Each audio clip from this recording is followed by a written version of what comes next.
조금 전 광고 말씀드린 대로 코로나19 바이러스의 재확산으로 인해서 정부의 강화된 그 조치가 있었습니다. 3단계, 2단계, 그리고 1단계 직전까지 가 있는 상태죠. 이제 반대가 되죠. 1단계, 2단계, 3단계 직전까지 가 있는 상태입니다. 2단계는 현재 우리 교단을 대표하는 우리 총회장, 교단장들과 정부와 합의를 해서 선제적으로 2주간을 모든 예배를 비대면으로 하고 지금처럼 필수 인원만 현장에서 예배하는 것을 합의를 하고 전국 교회에 강구를 했습니다. 현재 의논되어지고 결정되어진 상황에는 한 공간에 20명까지입니다. 20명까지. 제가 오늘 아침에 우리 전우사님하고 예배당 한번 확인하고 전체 공간을 확인해 봤더니 우리 교회는 밑에 소예배실이나 또 지하 식당까지 한 40명까지는 분리해서 예배를 할 수가 있겠더라고요. 근데 이거는 어디까지나 2단계일 때 가능한 이야기고, 또 오늘 우리 근사님들 또 집사님들 오셔서 너무 반가운데, 또 한 분 근사님이 저를 보자마자 목사님 곧 3단계가 발동될 것 같아요. 300명이 넘었어요. 그러셔가지고 제 마음이 또 철컥 내려앉았는데, 3단계가 되면 그 인원이 이제 10명으로 이제 제한이 됩니다.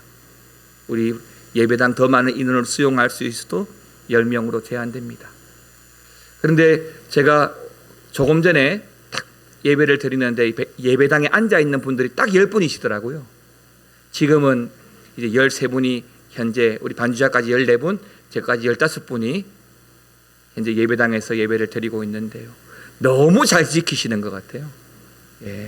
20명 이하로 너무 잘 지키시는 것 같고, 다음 주에도 뭐 이 정도로 예배해도 문제가 없을 것 같습니다. 2군데, 3군데 분리해서 예배를 할 수 있으니까요. 그래서 힘을 모아주시고, 교회는 정부의 방침을 따를 책임은 있습니다. 그래서 지금의 어려운 때이기 때문에 여러분 어떤 혼란스러운 마음도 내려놓으시고, 교회가 순간순간마다 결정한 것들을 여러분들에게 알려드릴 테니 그 방침과 결정대로 따라와 주시고 순종해 주시기를 부탁드리겠습니다. 오늘은 요한복음 18장입니다. 고난의 길을 당당히 가신 예수님이란 제목인데요. 오늘 본문의 말씀을 읽어보면 예수님이 우리 인간을 위해서 십자가에서 고난받으시고 죽으신 것을 기록하고 있습니다. 그리고 이러한 본문을 깊이 묵상하고 살펴보면 지금의 상황이 어떤 때인가 우리가 알 수 있는데요. 바로 고난주간입니다. 고난주간. 그런데 여러분, 우리가 고난주간이라고 하면 여러분들은 어떤 모습이 제일 먼저 상상이 되십니까? 우리가 고난주간 맞이하여 함께 모여 참여하는 특세 말고 고난주간을 맞이하신 예수님은 어떤 모습이라고 여러분 생각이 드십니까? 아마도 십자가를 준비하고 또 십자가를 지시면서 고통받으시고 고통스러워하는 모습이 가장 먼저 떠오를 것 같습니다. 아마 저도 봤는데 여러분도 보셨을 겁니다만은 영화 패션 오브 크라이스트라는 영화가 있었잖아요. 그 영화는 예수님이 당하신 그 십자가의 고난과 고통을 아주 잘 묘사한 영화죠. 빌라도의 법정에서 뼈조각이 붙은 채찍에 맞으시며 찢겨나가는 살조각들, 십자가를 메고 골고다로 올라가시며 흘리는 땀과 그 무게에 짓눌려 힘들어하시는 모습, 그리고 십자가에서 살을 뚫고 못 박히시며 매달린 골고다에서의 신음. 정말 예수님에게 있어서 십자가에 죽는 것은 무척이나 고통스러운 것이었습니다. 그런데 여기에 궁금한 게 하나가 있습니다. 분명 예수님은 하나님과 동등된 분이시고 똑같은 능력을 가지고 계신, 이런 표현을 해서 될는지 모르겠지만 불사신입니다. 그런데 그런 예수님에게 왜 십자가에 죽는 것이 고통이었을까요? 그것은 분명 하나님이시지만 동시에 인간이시기 때문에 그렇습니다. 한마디로 신이자 인간이신 것이죠. 그런데 예수님은 정말 필요한 때가 아니면 하나님, 즉 신으로서 신적인 능력들을 철저하게 제한하고 사셨습니다. 신이라고 자기 능력을 마구잡이로 보여주지 않으셨습니다. 제가 만일 예수님이라면, 제가 만일 하나님의 아들이라면 저는 하늘을 날아다니고 사람들 앞에 보란 듯이 기적을 보여주겠습니다. 그러나 예수님은 스스로 그러한 신적인 능력들을 제한하시고 그저 평범한 한 인간으로 사셨던 것이죠. 그래서 먹지 못하면 우리처럼 배가 고프고요, 고통받지 않고 죽지 않을 수 있었지만 우리 인간처럼 고통당하시고 죽음을 맞이하는 삶을 사셨던 것입니다. 능력이 없어서가 아닙니다. 일부러 그렇게 하신 것입니다. 왜죠? 그것은 우리 예수님이 연약한 인간을 위해서 오신 것을 보여주기 위해서입니다. 예수님도 연약한 육체로 우리와 똑같은 고통을 받으셨기에 우리를 너무나 잘 아시는 거죠.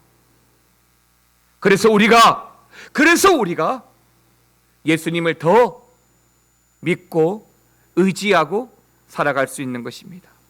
그리고 또 하나, 예수님이 고통당하시고 처절하게 죽으신 이유가 있습니다. 그것은 우리 인간의 죄가 얼마나 흉악한 것인가를 몸소 보여주기 위한 것이죠. 여러분도 알다시피 십자가는 로마에서 최고 형벌 중에 하나였습니다. 양손과 양발에 못을 박아서 나무에 매달아 아주 천천히 죽어가게 하는 것이죠. 그러니 얼마나 고통스럽겠습니까? 그런데 단순히 예수님이 십자가의 그 육체적 고통 때문에 힘든 것만은 아니었습니다. 당시 십자가에 달린 대부분의 죄수들은 자신의 죄들 때문에 죽었지만 예수님은 아닌 거죠. 예수님은 세상의 모든 죄와 우리의 죄, 바로 저와 여러분의 모든 죄를 대신 짊어지고 죽은 것이기 때문입니다. 바로 그 세상의 죄의 무게 때문에, 그토록 고통스러워 하신 것입니다. 사랑하는 성도 여러분, 십자가에 고통스럽게 죽으신 예수님의 얼굴을 생각하면서 세상의 죄가 얼마나 고통스럽고 두려운 것인지를 여러분들이 아시기를 바랍니다. 그리고 오늘 말씀을 통해서 고통당하시면서도 끝까지 당당히 고통을 받고 십자가의 길로 나아가시는 그 주님을 바라보고 그 주님으로 말미암아 은혜와 교훈이 되는 시간이 되기를 바랍니다. 이 말씀을 통해서 우리가 만나기를 원하는 예수님, 첫 번째 예수님의 모습은 고통 앞에서도 당당하신 예수님입니다. 놀랍게도 요한복음에서는 처절하게 십자가에 죽어가는 모습이 기록되어져 있지 않습니다. 그리고 처절하게 기도하는 모습도 없습니다. 오히려 너무 당당한 예수님의 모습만 기록하고 있습니다. 십자가를 피하지 않고 죽음 앞에 흔들리지 않으며 당당하게 주님의 길을 가는 모습. 우리는 오늘 이 예수님의 모습을 주목해 가기를 원합니다. 사랑하는 성도 여러분, 우리 예수님은 십자가를 마지못해서 지신 분이 아닙니다. 분명 십자가의 형틀이 고통스럽고 처참한 거 맞습니다. 그래서 예수님이 십자가를 향하여 나아갈 때에 사람들 때문에 힘들지는 않았습니다. 비록 제자들 중에 배신자가 있고 군인들이 잡으러 왔고 권력자들의 협박이 있었지만 그런 것 때문에 예수님 힘들어하지 않으셨습니다. 오히려 사람들이 나한테 어떻게 대하든지, 사람들이 어떻게 나오든지 거기에 전혀 흔들리지 않고 당당하게 예수님이 그 십자가의 길을 선택하시고 가셨습니다. 여러분, 1절입니다. 1절 말씀 같이 읽어보겠습니다. 예수께서 이 말씀을 하시고 제자들과 함께 기드론 시내 건너편으로 나가시니 그곳에 동산이 있는데 제자들과 함께 들어가시니라. 이 말씀은 예수님이 자신을 죽이려는 자들에게 체포가 되는 장면으로 연결됩니다. 그런데 여기서 보여지는 예수님의 모습이 너무나 당당한 모습이에요. 1절 겉에 한번 보십시오. 예수님이 제자들과 함께 어느 동산에 들어갔다고 합니다. 아마도 예수님이 자주 가셨던 겟세마네 동산이나 감람산이 아닐까 여겨집니다. 그런데 2절 말씀 한번 보십시오. 그곳은 가끔 예수님께서 제자들과 함께 가는 곳입니다. 예수님을 팔았던 유다도 그곳을 아는 곳이라고 했습니다. 다시 말하면 이 동산은 가끔 제자들과 함께 갔던 장소입니다. 그런데 여러분들은 동산에 왜 가십니까? 우리 교회 임보 권사님은 매일 운동하러 동산에 올라가지만 여러분들은 왜 동산에 가십니까? 보통은 산책하러 갑니다. 잠시 쉬러 갑니다. 어쩌면 우리 예수님도 예수님의 제자들과 더불어 잠시 쉬러 또는 야유회로 이 동산에 여러 번 올랐었는지 모릅니다. 어쩌면 이 동산은 우리 교회 근처에 있는 북서울 꿈의 숲 같은 곳일 수도 있습니다. 예수님과 제자들과 함께 교제하던 장소였고 익히 잘 아는 동산입니다. 심지어 누구도 안다고요? 예수를 팔았던 유다도 안다고 했습니다. 그런데 예수님은 그런 장소인 줄 알면서도, 즉 이 장소에서 유다가 예수님을 팔아버릴 것이라는 것을 알면서도 기꺼이 거기로 가셨던 것입니다. 실제로 거기서 예수님이 체포되어서 빌라도의 법정으로 끌려가셨죠. 만약이라도 예수님이 죽는 것을 꺼려하거나 두려워했다면 어떻게 하셨을까요? 분명히 이 장소는 피하셨을 것입니다. 자주 가던 장소, 심지어 유다가 예수님을 이곳에서 팔 것을 이미 아셨던 주님, 그럼에도 불구하고 그 죽음을 꺼려 하셨다고 한다면 이 장소를 가지 않았을 것입니다. 하지만 예수님은 고난을 두려워하지 않기에 당당하게 그 길을 가셨던 것입니다. 4절 한번 보십시오. 같이 한번 읽겠습니다. 예수께서 그 당할 일을 다 아시고 나아가 이르시되 너희가 누구를 찾느냐. 그 당할 일을 다 아시고 사람들이 예수님을 잡으려고 왔습니다. 3절을 보니까 몇몇 사람이 온 게 아닙니다. 많은 사람들이 왔어요. 그리고 예수님을 붙잡으러 온 그 체포조에는 세 종류의 사람들이 섞여 있었습니다. 제일 먼저 누가 있었습니까? 유다가 있었습니다. 체포조에 또 누가 있었죠? 군대가 있었습니다.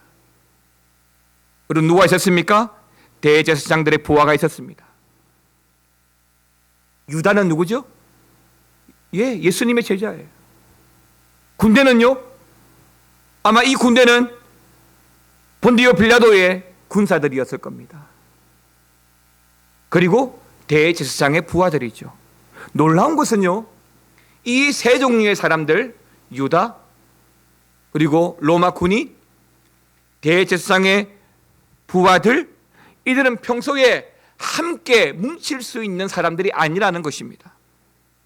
특히 로마 군대와 제사장들은 서로 못 잡아먹어서 안달인 것이죠.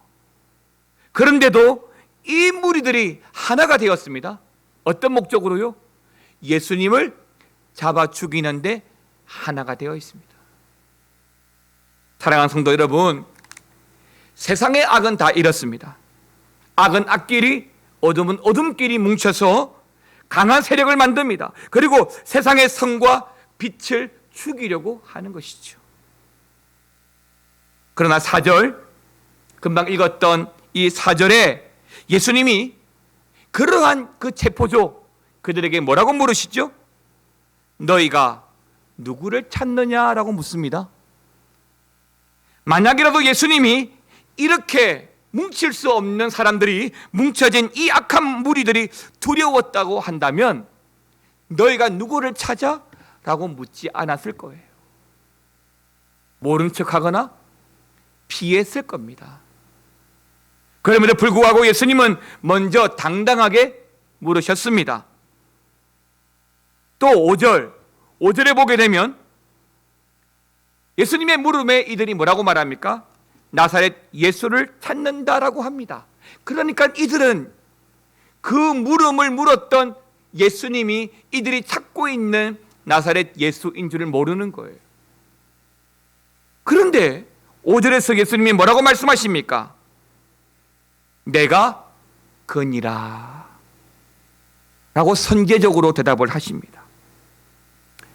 지금의 이 상황의 시간이, 이 배경의 시간이 언제냐면 한밤중입니다.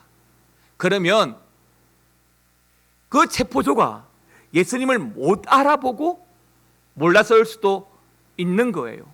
그러면 예수님이 정말 죽기 싫었다고 한다면, 십자가가 싫었다고 한다면 사람을 분별할 수 없는 그 밤에 그 체포조들의 물음에 저는 아닙니다, 사람을 잘못 봤습니다 라고 할 수도 있다는 것이죠.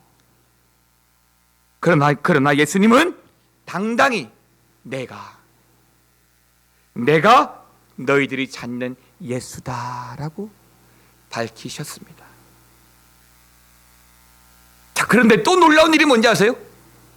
예수님이 내가 너희가 찾는 예수다라고 밝혔는데 그 말을 들은 군사들이 어떻게 하였죠? 6절 한번 읽어보겠습니다. 6절 시작.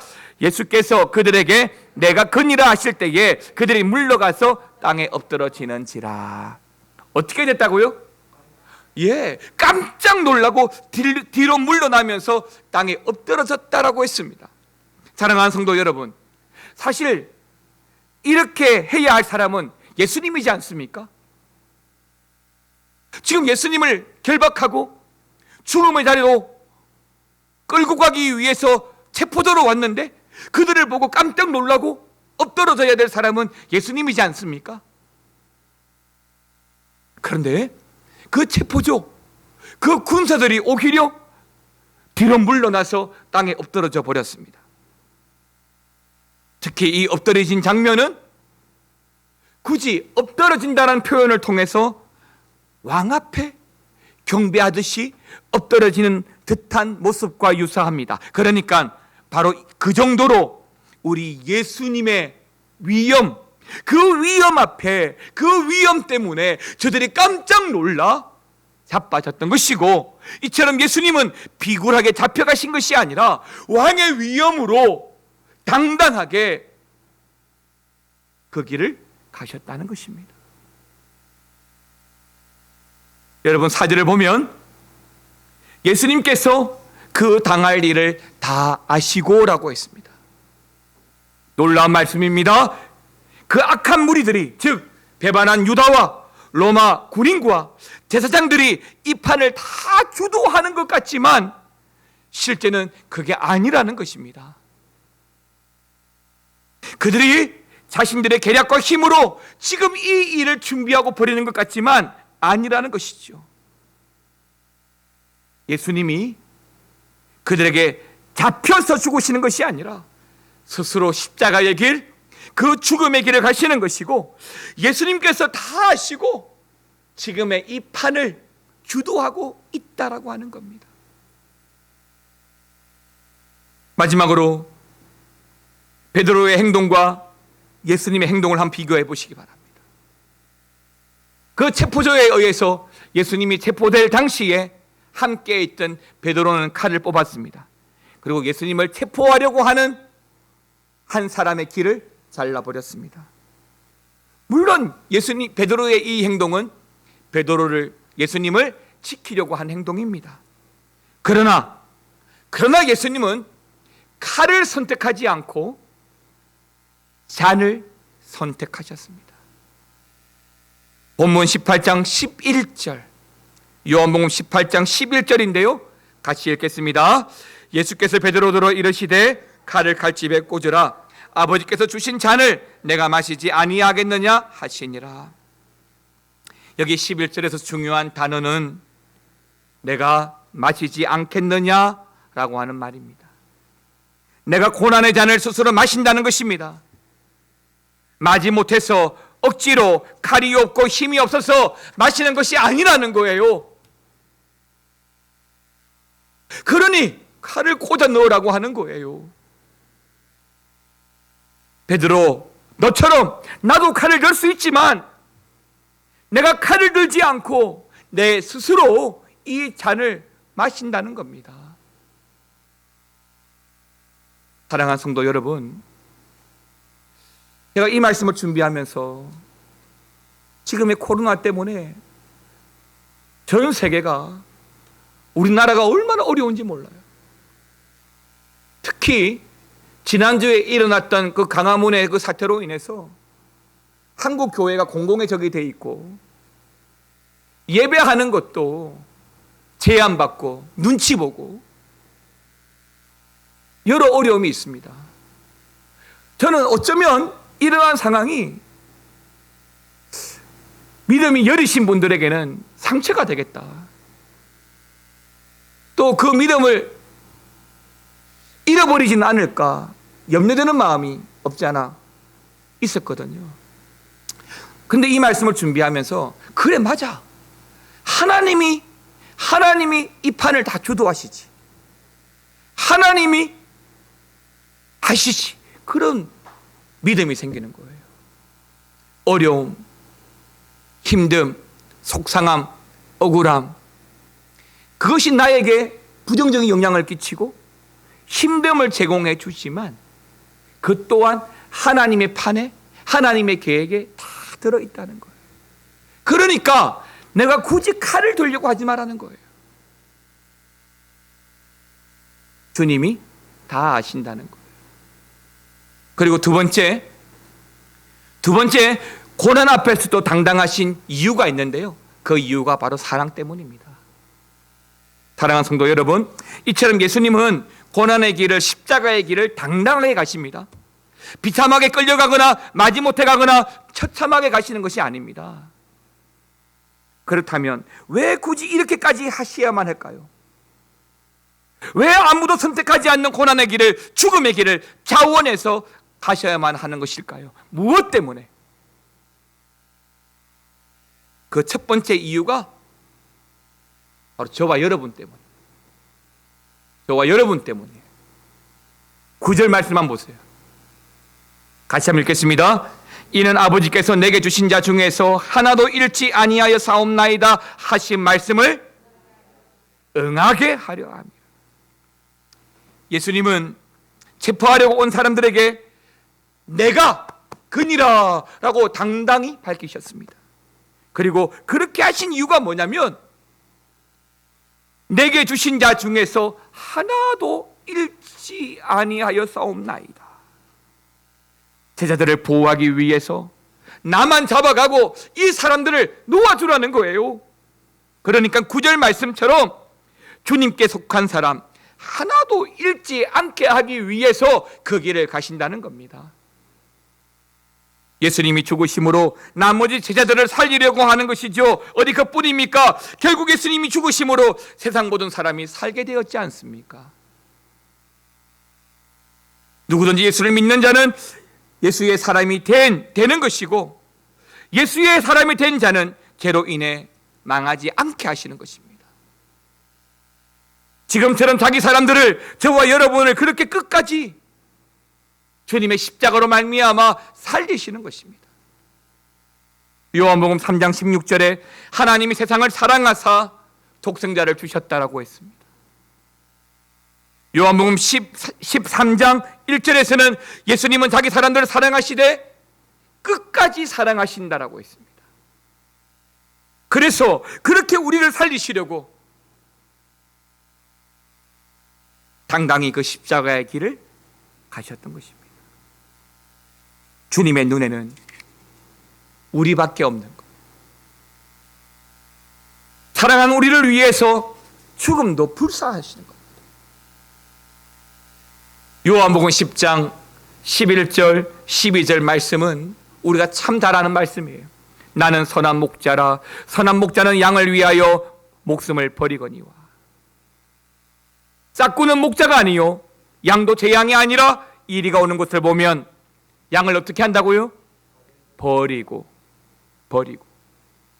예수님은 선한 목자라서 양들을 위해서라면 목숨을 기꺼이 버리시는 겁니다.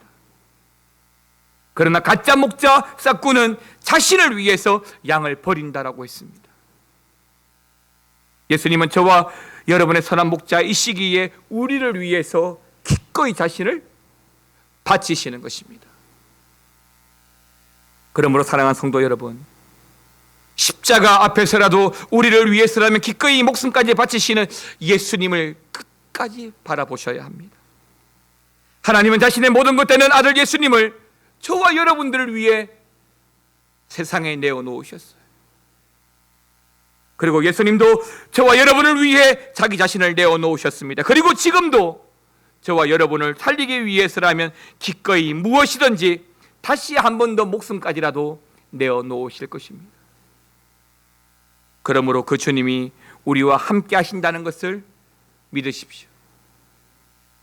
지금 주어진 어떤 위기와 고난 앞에서도 그 믿음으로 당당하시기 바랍니다. 죽을 것 같은 상황에서도 두려워하지 마시기 바랍니다. 오늘 악한 무리들이 판을 주도하는 것 같지만 결국 누가 판을 주도하던가요? 예수님이 하십니다. 지금도 그렇습니다. 악한 세상이 판을 주도하는 것 같고 연약한 나는 끌려가는 것 같을 것입니다. 세상에 24여 나는 아무것도 할 수 있는 것이 없는 것 같습니다. 그러나 아닙니다. 우리 주님이 하십니다. 하나님이 하십니다. 칼을 들지 마십시오. 피하시지도 마십시오. 당당하게 가십시오. 또 예수님이 십자가의 길을 당당하게 걸어가신 이유가 뭐냐면 그 고난의 길이 결국에는 영광의 길이 될 것을 아셨기 때문입니다. 설교 후에 부를 찬양이 다윗과 요나단 목사님의 영광의 길 너 걷기 전에입니다. 오래된 찬양인데요, 여기 가사에 보게 되면 영광의 길 너 걷기 전에 무슨 길을 걸으라고 하죠? 갈보리 길, 이제는 십자가의 길, 고난의 길 걸으라고 합니다. 영광의 길 걷기 전에 갈보리의 길을, 십자가의 길을, 고난의 길을 걸으라고 합니다. 일부러 걸어가는 것은 아니지만 그러나 때때로 예수님 때문에 세상과 다르게 사느라 고난을 당하기도 하고 손해를 보기도 하고 억울한 일을 당하기도 합니다. 세상 속에서 세상과 다르게 살려고 하면 육신이 상하고 마음이 상할 때가 있는 거예요. 그러나 그 고난은 결코 그 끝이 고난으로 끝나지 않습니다. 주님께서 주님과 같은 길을 걷는 자에게 반드시 영광의 길, 영광이 되게 해 주실 것이라고 말씀하셨기 때문입니다. 다시 한 번 더 요한복음 17장 1절 17장 요한복음 17장 1절 말씀을 같이 읽겠습니다. 예수께서 이 말씀을 하시고 눈을 들어 하늘을 우러러 이르시되 아버지여 때가 이르러 싸우니 아들을 영화롭게 하사 아들로 아버지를 영화롭게 하게 하옵소서. 아멘. 예수님이 기도하시는데 뭐가 되었다고요? 때가 되었사오니 자신을 어떻게 해달라고요? 영화롭게 해달라고 합니다. 여기 때는 바로 고난을 당하고 십자가에 죽는 때를 말합니다. 힘들어서 지쳐 쓰러진 때를 말합니다. 그런데 그 때가 바로 무슨 때라고요? 영광의 때라고 말하는 것이에요. 그 때가 바로 영광의 때라는 거예요. 하나님께서 영광으로 바꿔주신다는 것입니다. 우리도 그렇습니다.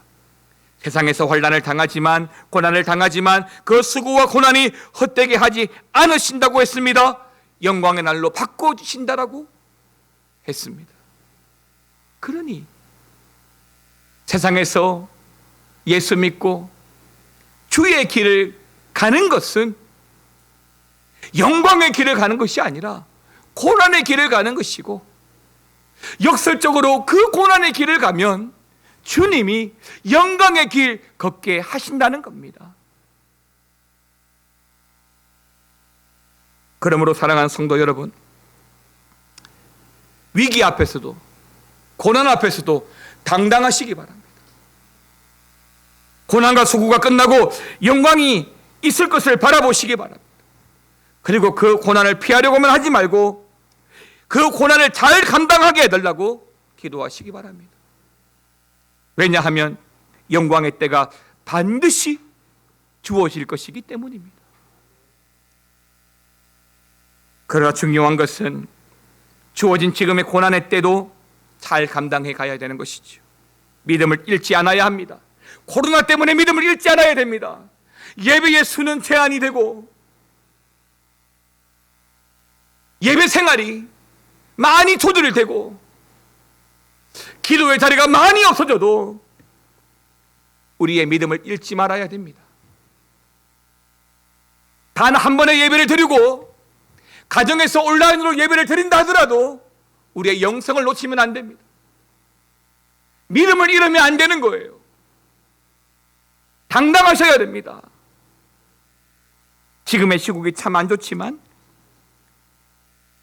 십자가의 길을 당당하게 걸어가신 주님 바라보고 우리도 지금의 이 시국과 이 위기의 때를 당당하게 예수님 의지하여 걸어가시고 더 나아가 주의 영광의 길을 바라보고 이 길을 걸어갈 수 있는 저와 여러분 되시기를 주의 이름으로 축원합니다. 찬양하겠습니다. 영광의 길 너 걷기 전에. 잘 모르실 수도 있는데요, 가사를 보면서 멜로디가 단조로우니까 같이 불러보겠습니다.